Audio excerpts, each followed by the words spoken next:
Bir tanesi öldü mü? Hayır. Yaşıyor. Ördeklerin sesi geliyor. Sabahleyin ben aşağı indim, ne olmuştu arkadaşlar biliyor musun? Ördeklerin kapısı açık kalmış. Ama hiçbiri çıkmamış nedense. Aferin dedim, bir su sıktım onlara. Su tamam, camı da indirmiştim.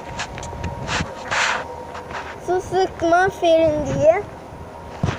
Sıktım, bunlar ördek. İşte. Tavuk da var, ördek de var. Yemiyorum ama kendine yapışıyor. Artık bitler çoğaldı. Ördek şurada, yanına yaklaşacağım bakın. Yaklaştım, hemen kaçtı. Alıştıramadım da onları. Bu da bıldırcınlar için kurutuyorum, bıldırcınlar veriyorum artık. Zaten harika. Ben eskiden burada buğday üretiyordum.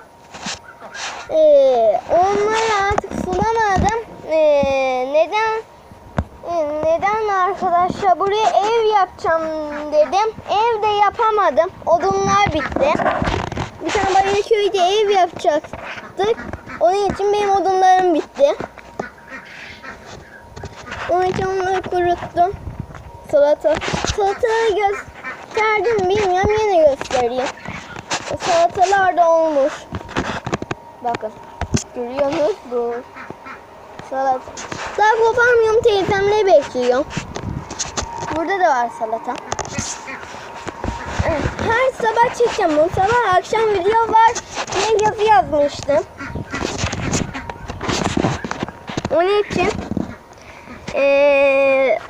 Onun için video çekiyorum ben sabah akşam. Ama bir gün akşam da attım. Öbürkü yarın gelmiş.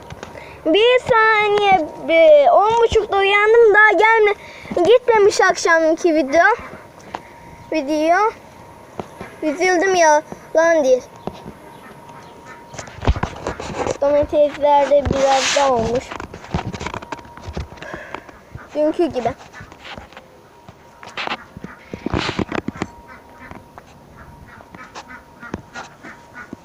Burada erikler var da asma eriği.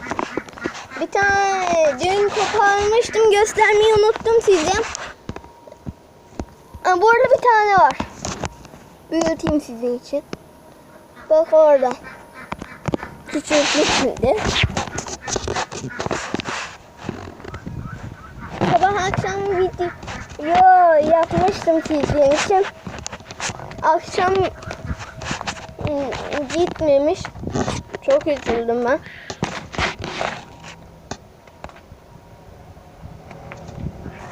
Fotoğraf da çekiyorum aynı anda. Gideceğiz artık. Bilecik'te de evimiz var bizim. Yakından gideceğiz. Onun için çekiyorum artık. Bu ördekileri keseceğiz. Yakında kesip.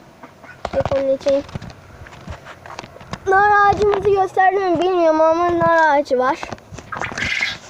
Böğürtlen ağacı. Karpuz mu bu, böğürtlen mi?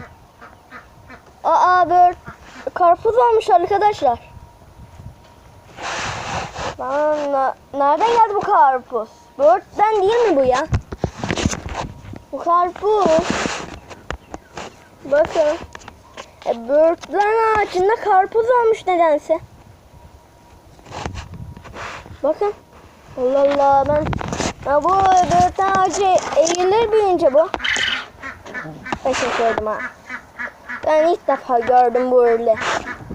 Burada karpuzu ilk defa gördüm. Ben şunu çekeyim minnoşları. Ben sabahleyin bunları ıslattım. Anlatmıştım daha demin burada ördekilerin kapısı. Onları kapattığımda geldim, onları da ıslattım. Dur, karpuzu da çekeyim. Allah, bu ne?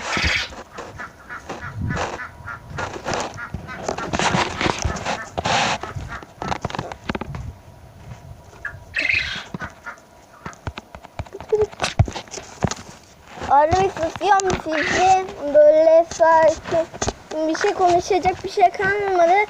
Kapatmak istiyorum ama sizin için kapatmıyorum. Şimdi Şimdi bunu buraya koyacağım. Bir şey yapacağım çünkü. Hadi yürüyorum.